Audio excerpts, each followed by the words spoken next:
Ecocycle is a research project that is conducted on a European scale that involves 4 countries where the fluctuation of some small herbivores are having a large impact on whole ecosystems. So voles are small rodents that mostly feed on grass. They are very abundant and they are very fecund. They are extremely important in many ecosystems because they feed a large number of species of conservation concern. Most of your birds of prey, buzzards, owls, kestrels, many mammals, foxes, weasels rely on voles. Some highly endangered species also rely on voles very much. So what happens to the vole populations will have impacts into the whole ecosystem.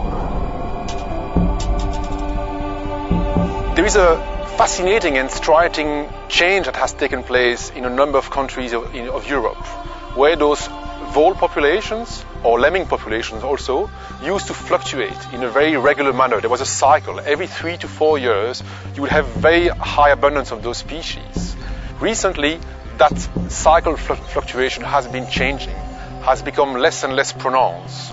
What is fascinating is that the same change has taken place from Lapland in Norway to here in the UK to southwest France, and another similar change in northern Spain.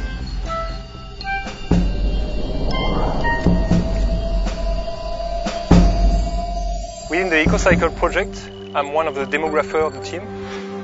On one end of the spectrum, you've got tonyals that I'm studying just now, which are generous predators, which are highly site faithful. So once they decide to breed in one place, they stay there for life, and their life can be quite long, up to 15, 20 years. And basically they don't move, whatever the availability of voles in their territory. They are territorial species.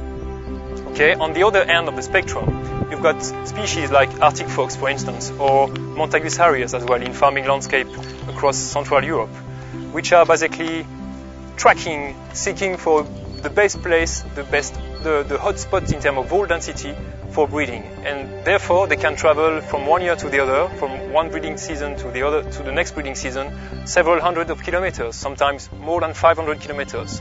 And obviously, when you travel within Europe, 500 kilometers, you very often actually cross borders.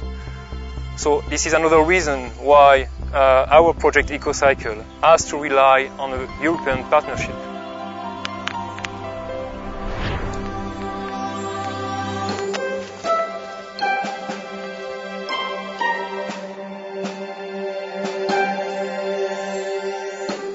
So, as researchers, we work on the land of many types of landowners. Sometimes we work in national parks, or here we work in a managed commercial forest. In other places, we work in farmland. So we already have a degree of communication with people on whose land we work. In many cases, those people are very interested in understanding the ecosystem in which they work, in which they live, either personally or professionally. In many of the national parks where we work, it is the remit of those people to protect the species that we are studying. So there is a great appetite, a great interest for them to find out what drives those populations and how they will change.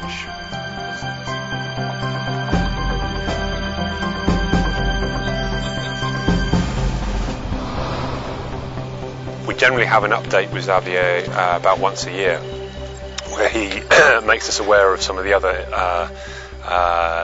research work that's going on in the rest of Europe, and that's very important because it shows us how the research project here is also important for other European countries as well.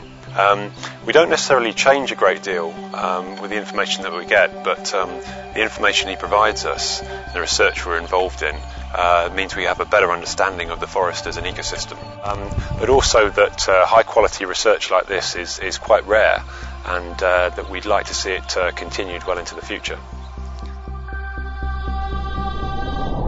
The process we are researching in a range of ecosystems, tundra, forest, farmland, are almost certainly the result of climate change, affecting, first of all, those voles that eat grass, but indirectly and profoundly, many species rely on voles, the predators of those species. So one general message of Ecocycle is that the impact of climate change can sometimes be very complex and indirect and difficult to predict. And having excellent science is essential for that. I strongly believe that promoting science-based management or conservation of wildlife is absolutely critical in the current context of global changes.